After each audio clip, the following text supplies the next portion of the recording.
برادر و خواهر عزیز، وقتی به تماشای رسم و نوارهای فحشا و بی‌حیایی مشغول میشوی، از الله شرم نمیداری؟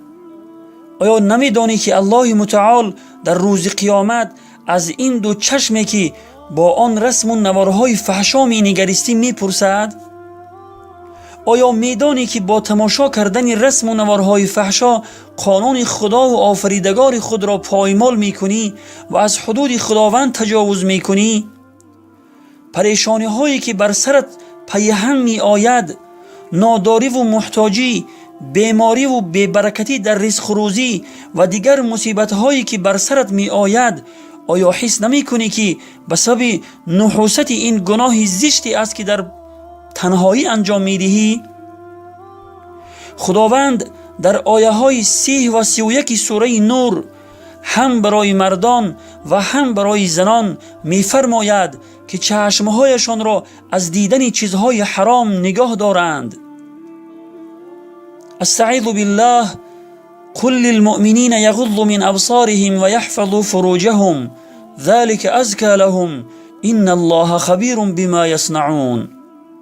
ای پیامبر، به مردان مؤمن بگو چشمهای خود را از نگاه به نامحرم و آن چیزی که دیدنی آن برایشان حرام است فرو گیرند، یعنی نگاه نکنند و شرمگاهشان را حفظ نمایند، شرمگاهشان را از زنا کردن حفظ نمایند. این کار برای آنها پاکیزه تر است. بیگمان خداوند به آنچه انجام میدهند آگاه است. و قل للمؤمنات یغضضن من ابصارهن و یحفظن فروجهن.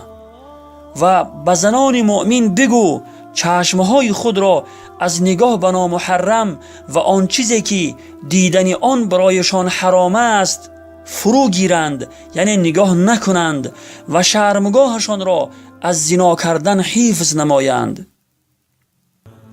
غریبی غربت شام و یمن نیست، غریبی دوری از شهر و وطن نیست، غریبی کنج لحد و زیر خاک است که آنجا جز من و اعمال من نیست، که آنجا جز من و اعمال من نیست، که آنجا جز من و اعمال من